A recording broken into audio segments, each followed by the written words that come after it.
back. Okay. Yes, but if there are more ways for me to get involved, I'll gladly do it.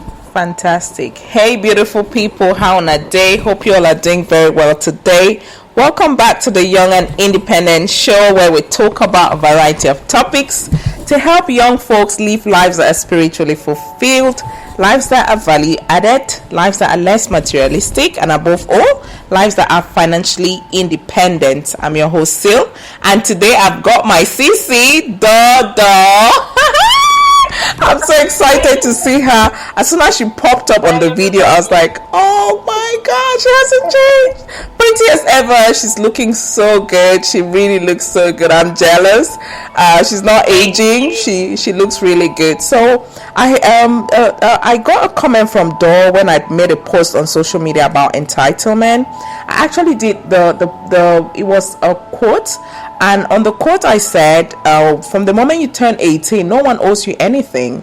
I didn't say that because I wanted to spite anyone. I didn't say this because I wanted to insult, people who are in need or anything like that. I just really wanted people to just look at things in retrospect of the reality, as in, when you're 18 and you're called an adult, I mean, you have a girlfriend, you have a boyfriend. This is, guys, if you're below 18, please don't listen to this.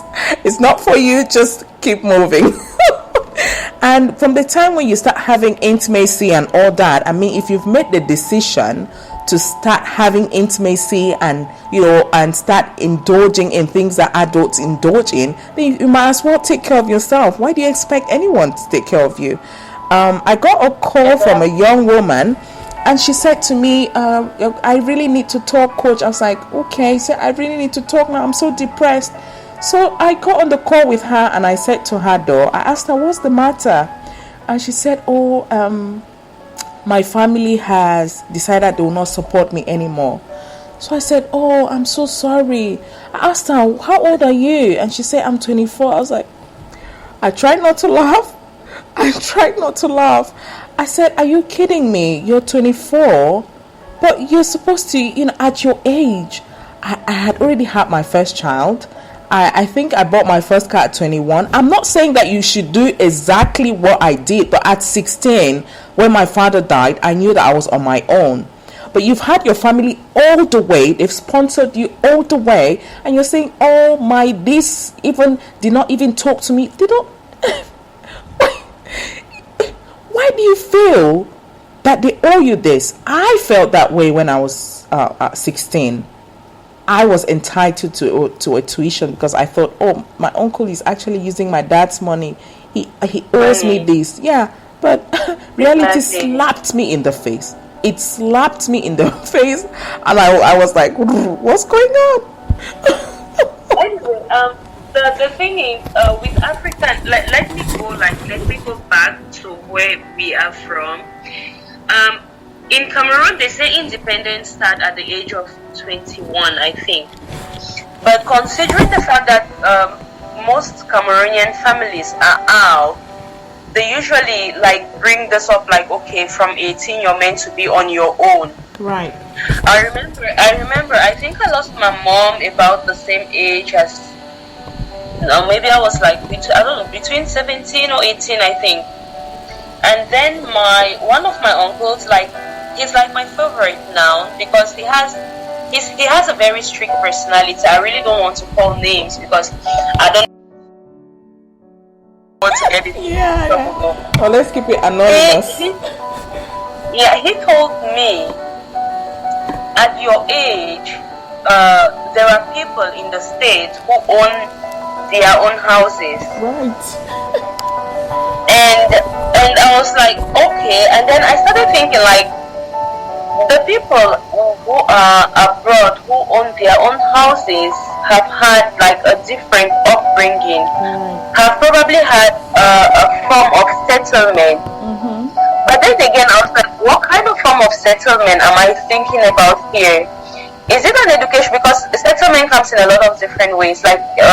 Back home we will not say we don't have educational settlement because the highest thing we have in Cameroon is education, in as much as it's hard to get a job or to get a sustainable job, if you try, I believe you can make ends meet. My reason for saying so is like, once my uncle made the statement to me, I was in lower state. That's when my mom died. Once the statement came to me, I never enjoyed any holidays. I took it upon myself to have a holiday job every single holiday from lower state.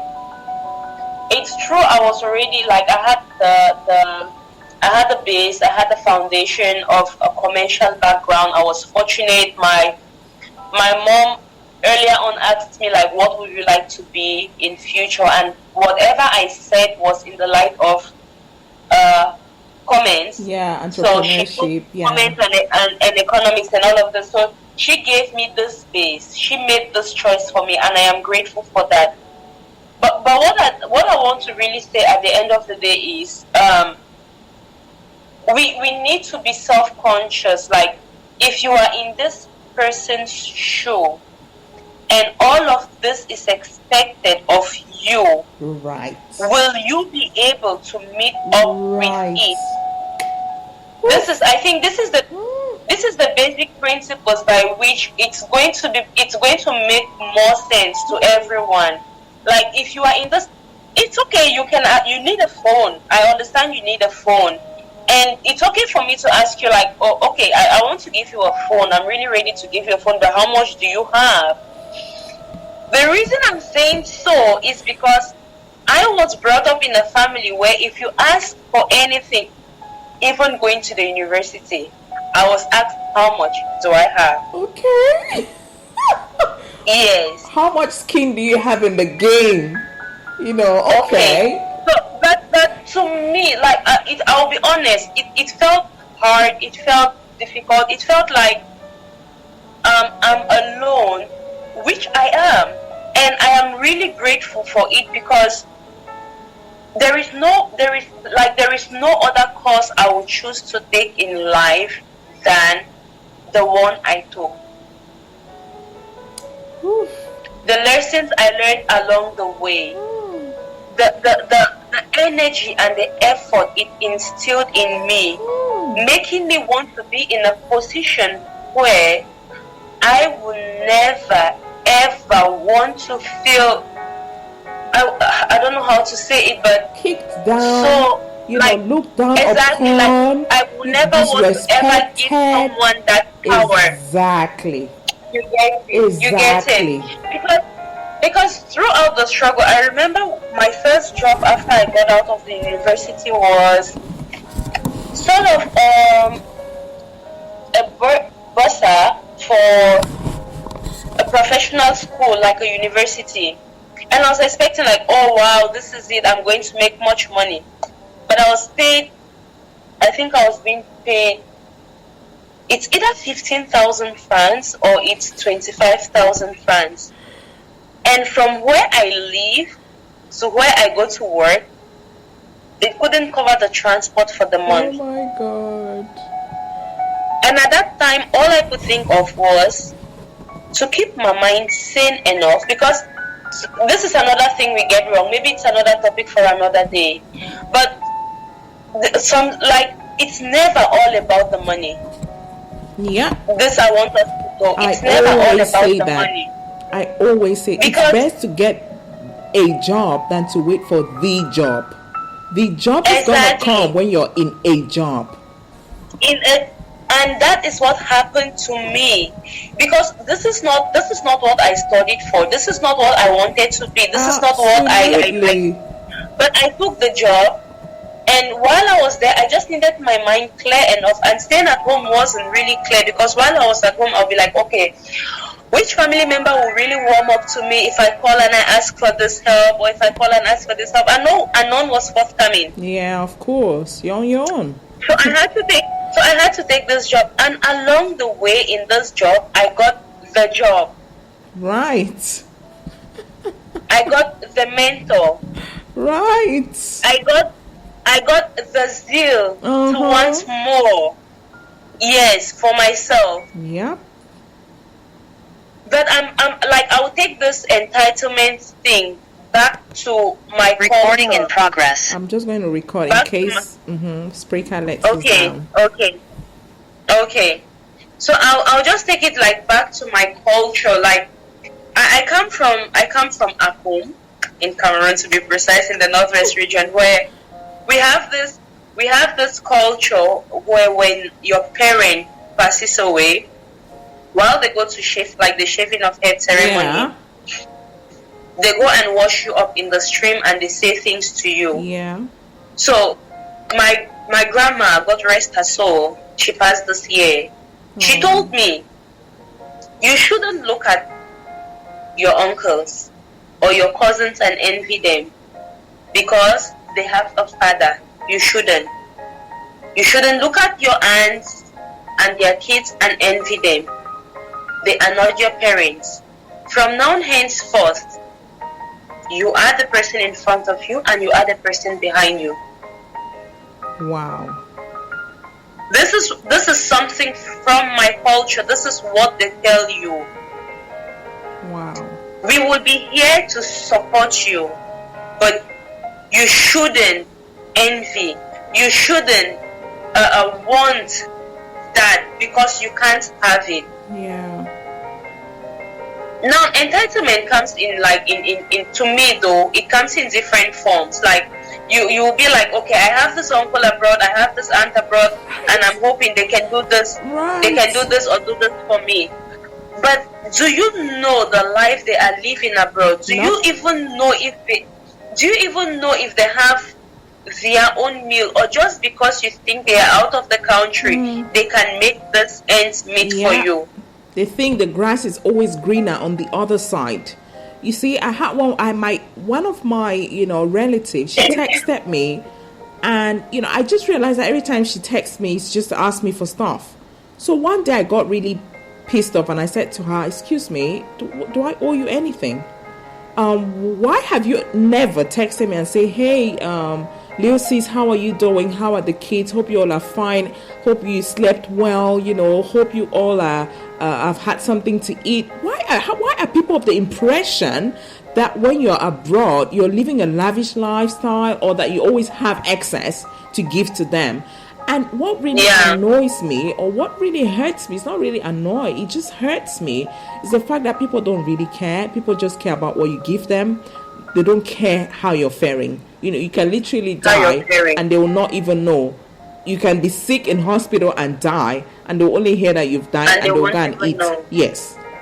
Yeah. Because they don't check up on you. The first thing they say to you when they message you is, I want this or that.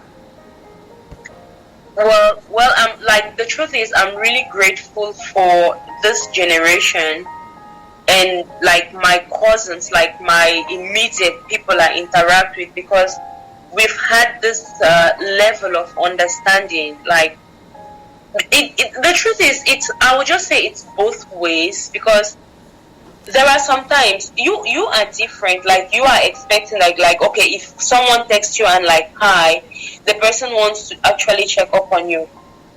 I also grew up in a similar way. Like, I don't want to call anybody's name, like I said before, but I found myself in this situation. Like, every time I text this person, the person is like, "What do you want?" Yes. And it's actually very humiliating, because you can just might just want to reach out. Yeah. And I have this God bless her heart. I have a big cousin, my elder sister. She's there where you are.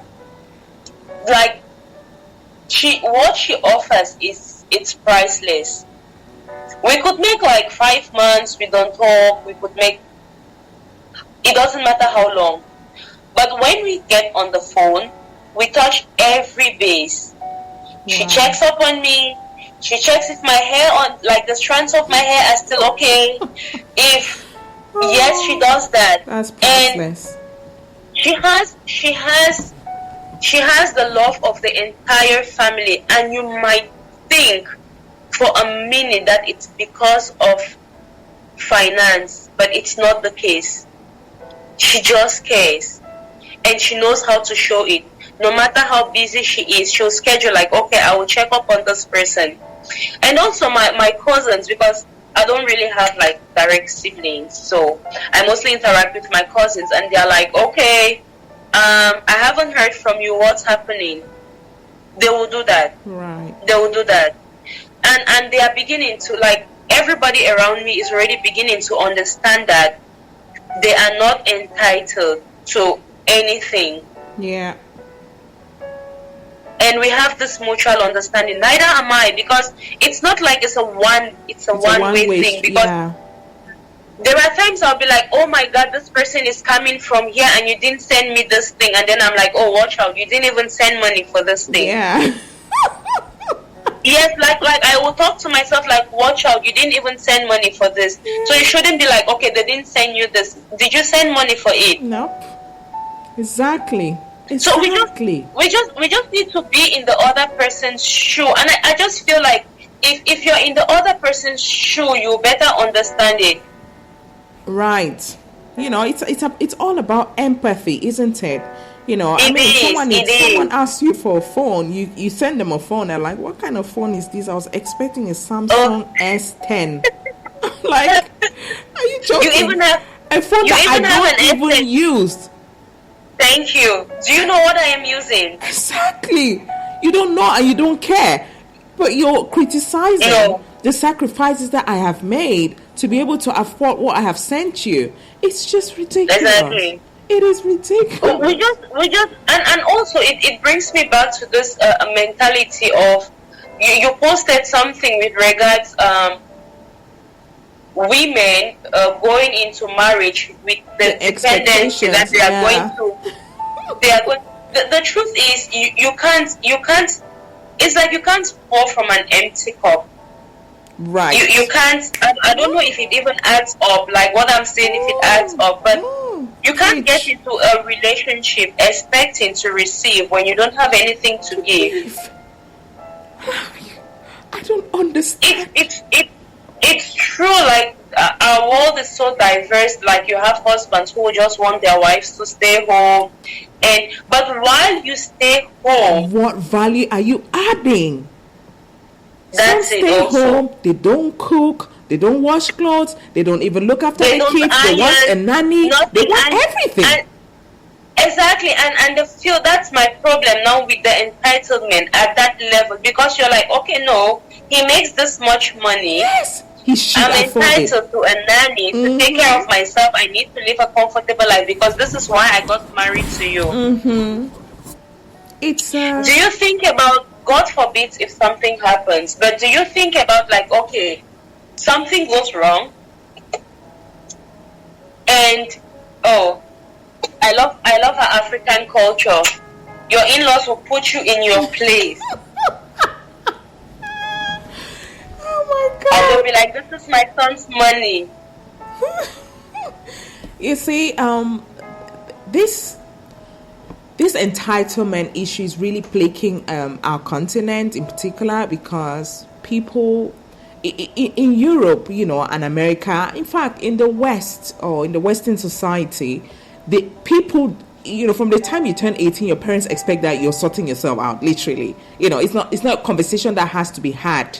It's something that it's something that you just, you know, you just come to terms with. In fact, from the time when you're much younger, they start to prepare your mind for the D-Day, you know, and people expect nothing from anyone. Literally, if you want to take your kids to your parents, you have to call them weeks ahead and say, Mom, please, do you have a minute to look after Susan for me? But you know, people just feel that, they'll just bring your kid to your door and say, Mama, na pikin and this, I beg, begin to look at them. I have this cousin when we were growing up. Like, this is why I'm saying we set the base at a very young age. Yep. I have this cousin who usually say, when I finally get to, like, I will just quote her, like, when I finally get to my home, I will put a big nail by the door. If you show up to my house without informing me, uninvited, I will hang your back there. You should be ready to go. You should know your back is at the door and you have to leave. And this is no joke. She doesn't joke about this. It's no joke. Okay, good and fine if you show up and she has a bed for you to sleep. Make sure when you want to go, you don't ask her for transportation.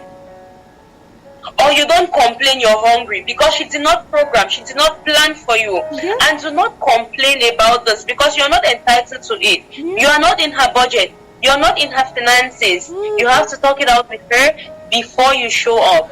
Yeah. And sadly, for me, I think one of the things that worries me is the fact that because people are entitled, they don't go out and work. You see, what your uncle said to you transformed you mentally, emotionally, and physically. It transformed your financial mindset and your financial blueprint as well. It made you to realize that, you know what, he may be your uncle, but he's not your he's not your, I would say, he's not your bank. He may be your uncle, but he is not responsible for your livelihood, and it's very important for people to get that because someone is related to you. It's very important for people to understand that because someone is related to you, or because your sister or your auntie or your cousin has more money than you think that they should have, they have to give some of it to you. I don't understand. People have to come to terms with the fact that, people have their own problems. People have things that they're dealing with that they don't necessarily have to explain themselves to you for. And people have to live accordingly. Just cut your coat according to your size. This whole entitlement mentality. If people limit themselves to what they can afford, you can't even buy your own phone. Someone gives you a phone and you're like, what? I want S9. What's wrong with you working and buying your own S9? S9. Exactly. What's wrong with that? Exactly. I want to understand it. You have 2 hands, 2 eyes, 2 legs. In fact, you're healthy. What are you doing that you cannot go and get your own S9? You're expecting it's different if it's been just offered to you without you asking. Like, this is okay.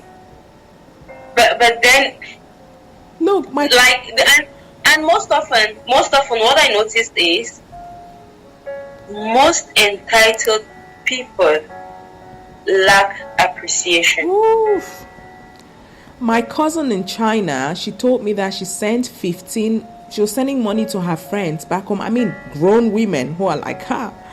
And one of her friends, she sent 15K to, and her friend collected the money, made a post on her WhatsApp and said, "Oh, thank you so much. You're the best friend in the world. Thank you for the money, even though it's small." And I asked her, "What did you do about it?" She said nothing. I said, on social media. Yeah, she put it on her WhatsApp. "Thank you so much for the 15K, even though it's small." Wait, you are in China, walking in the cold. I know. Using one pair of shoe, jumping from one train to the other, making sacrifices. Even your duvet, you can't buy double duvet because you want to pinch here, pinch there, and send. And someone makes a public mockery. It doesn't matter the country. It doesn't matter the continent. It doesn't. That talk don't hurt me less than me. Yes, it really. When she said it to me, I flared up. I was like, "What? And what you do about it?" She said, "Nothing." I understand, because we are all in Asian countries. I understand what I could possibly imagine what's going on in China. Yeah. But I don't think it even matters. The continent or the country, it doesn't matter. Even if it's from the US or it's from Europe, person will send you 15K for nothing. For nothing that you've done for them. Absolutely nothing. I remember getting up one time and explaining to one cousin of mine. This time I used to work for the Guinness Depot. in Bamenda.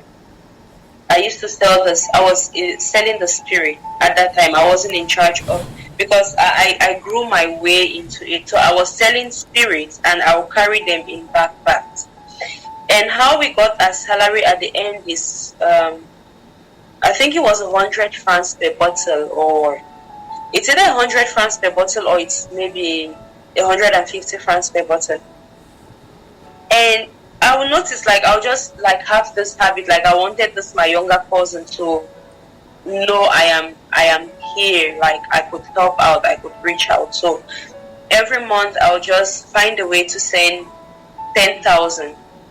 And then I noticed, like, at some point I don't get any appreciation. Like I don't feel it like I'm doing anything.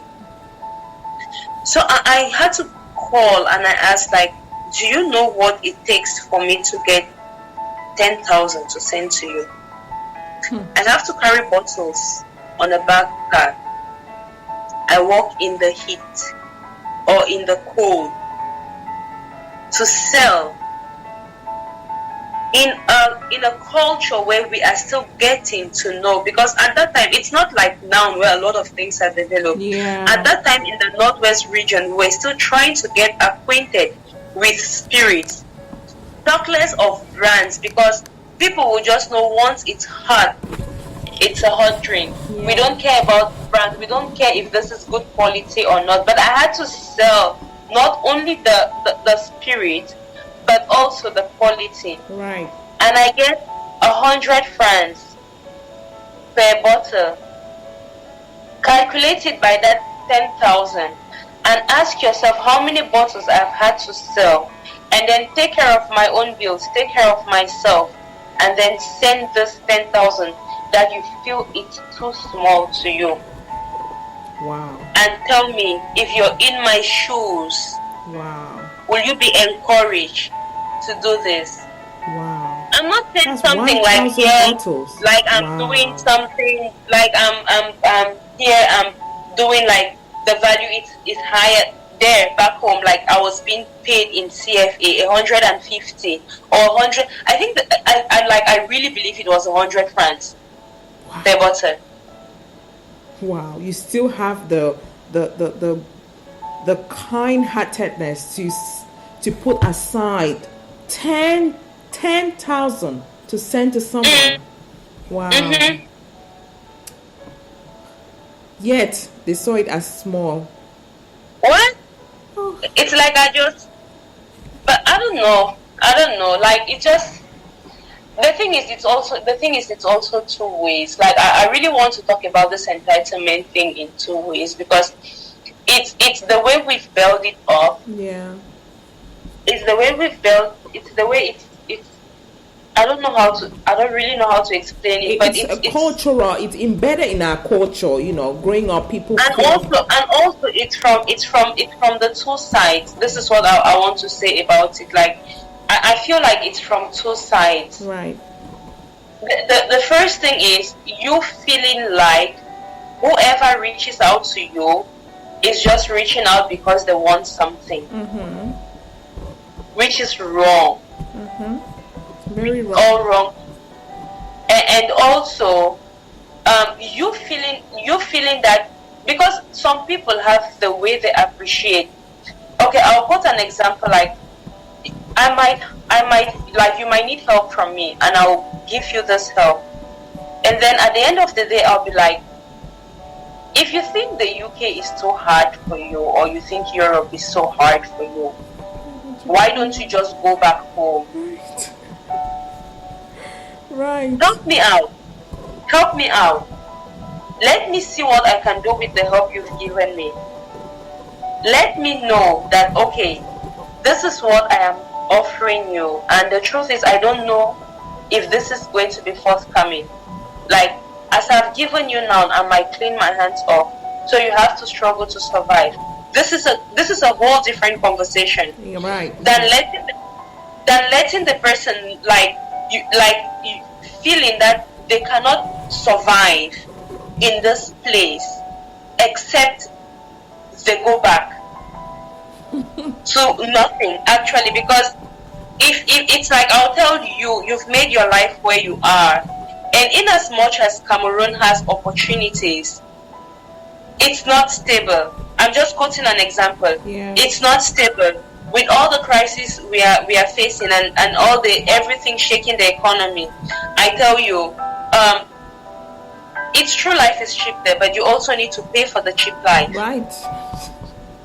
So I tell you, why don't you? And what I'm giving you is not even it cannot afford the cheap life there for a while.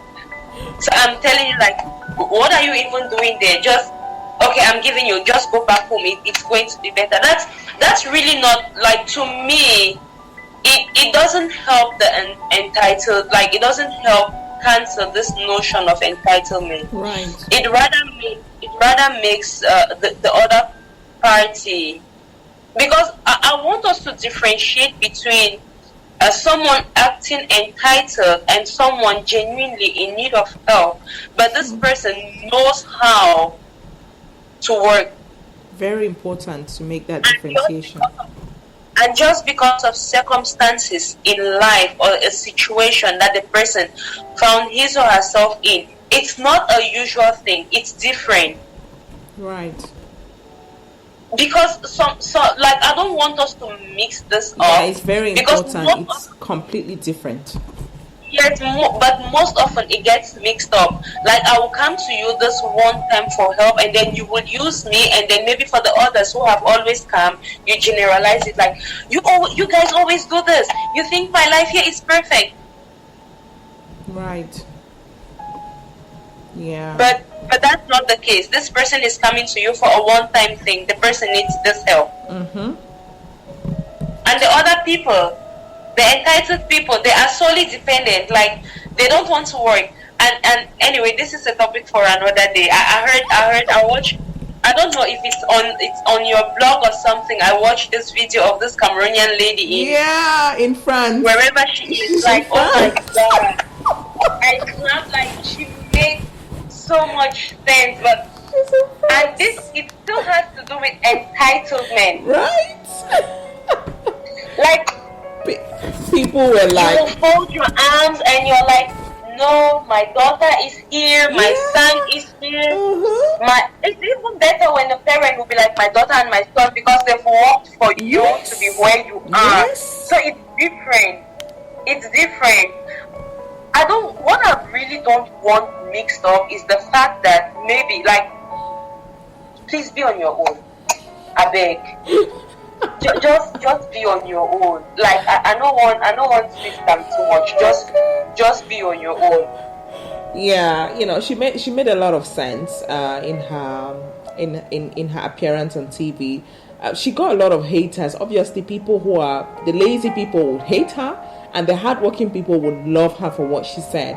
Why? Because these are things that are uncomfortable, conversations that are uncomfortable to have, but we have to have them, because you cannot for the simple fact that someone has left the shores of Cameroon or whatever country to another one doesn't mean that their life is rosy. Money is not shared in the streets. I have to wake up to go and work as well. And I always say that it's even a tougher society where there's no one who is turning up to give you any atu or eru by mistake. Or if you don't pay your rent, there's nothing like you can escape from the landlord. No, you're chucked out. And there is no even walkable distance where you will say, I'll pay this person a visit and I'll eat from this person's house. No. And by the way, who are you going to visit? Everyone is working. Everyone is working. There's nothing like that, and it's a really lonely world, where you're away from everyone. Like, people have to understand. Anyway, the truth is, it's going to be really hard for people back home to understand it, which I'll understand why she got a lot of haters, and it's probably going to be from back home. Yeah, of course. If you don't travel, like we said before when we were talking earlier, if you don't get to travel, it doesn't matter how far you go. Even if it's like just from leave Bamenda to Douala. To Douala for a new life. Mm-hmm. And then you get to experience how hard starting over is, and how difficult it is for you to get by. Maybe, just maybe you will see it differently. Just maybe. And even if you don't get to travel, you're back home. Obviously, you're doing something to feed. Obviously, hopefully though. Because I'll say hopefully, because before I started working, yes, I was in my grandma's house. But you had to walk the farm. There's no free lunch. You had to walk the farm. At that time, it wasn't really like no free lunch or you. This farm is ours. This is from where we eat. And if you don't work, then I don't know how you're going to like. No harvest for anyone who didn't plant.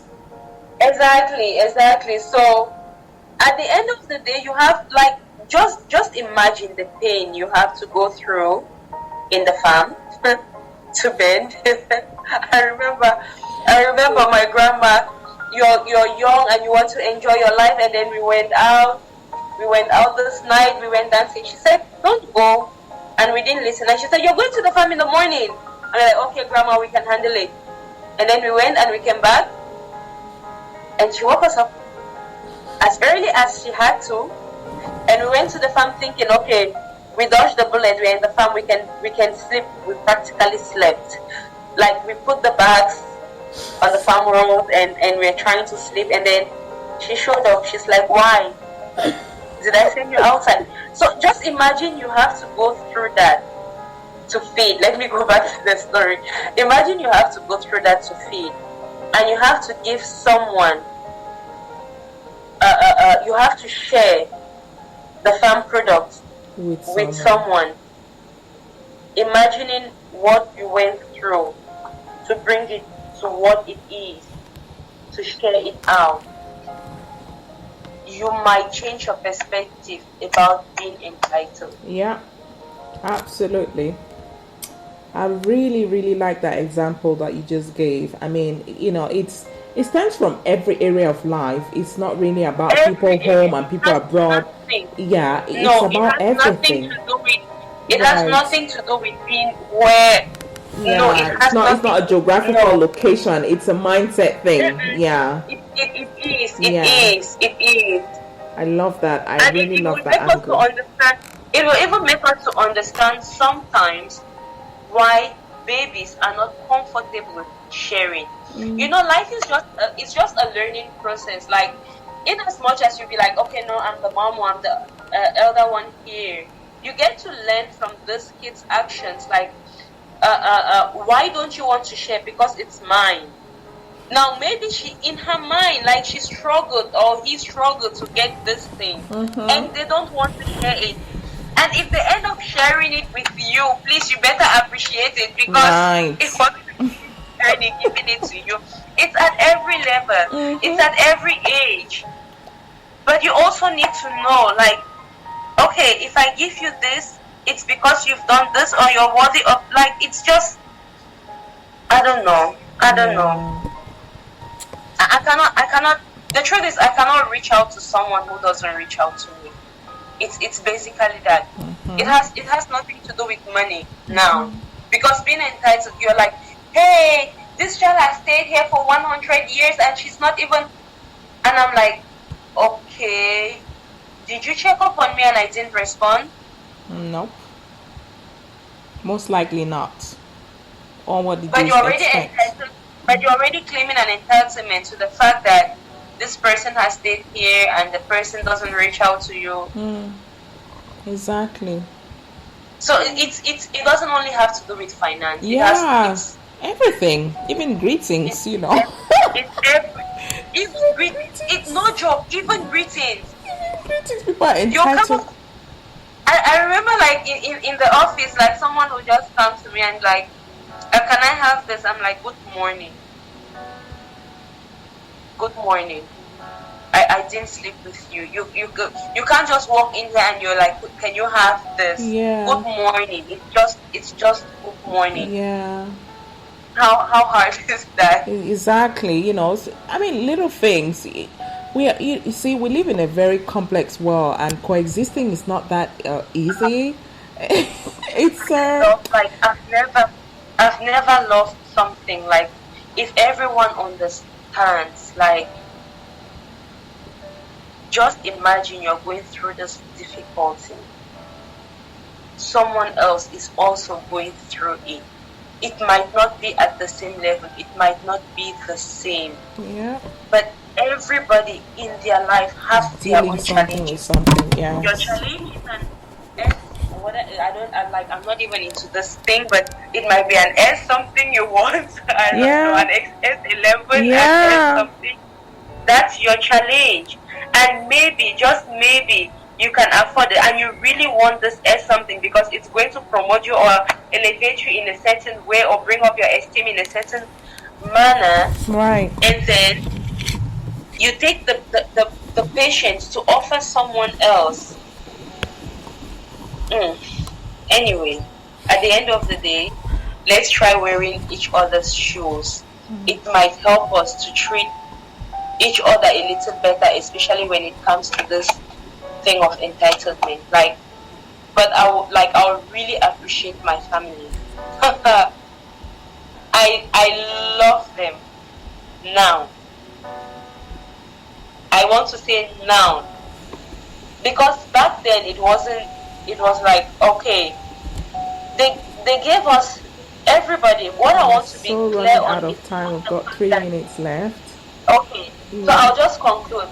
What they made clear is, it's not about you not having a parent. No, I come from this family where even your parents make you understand that you are not entitled. Right. So I was mostly like, okay, if my cousin whose parent is alive doesn't have this privileges from them, who am I to expect from it? Yeah. And it shaped me. I'm so thankful to who I am or what I am or where I am today. The experiences that you've had have formed you and made you much stronger, wiser, easy to coexist person. Exactly. Yeah, it's fascinating. I've really enjoyed this conversation with you because obviously we're coming from the same place and we can relate to this topic a lot. I don't think that Oyibo people really have these issues because their society is not made that way. Their culture is completely different from ours. But really, like you said, if we all empathize and put each other in in a or wear each other's shoes, then we will most likely understand that it's not always rosy and that no, it's not. And that we all deal with issues at different levels in our lives, and that we shouldn't expect people to be there or to do or to give or to say or to not do or to understand things in a particular or to just way. Understand, what do you think I'm going through this? Why won't you just help me? That's powerful, guys. I hope you enjoyed it. I'll definitely bring Dor back. We've got so much to talk about. Some really I'm always available. Fantastic. I am expecting that you would share it with everyone that that is entitled or not entitled. You never know. I know, right? It's a learning process. In as much as I'm anti-social media, I'll try sharing. I know, right? No, I mean, the whole point of this Young and Independent project is for us young people to come together to learn the basic things in life that will put us at an economic privileged place or economically privileged place.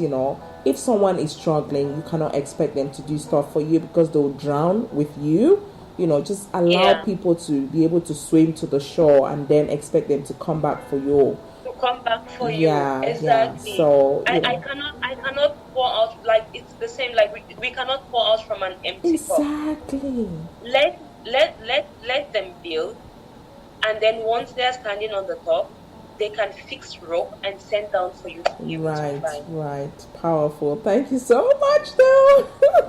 Thank you. We're down to 0 seconds, and it's a bye, guys.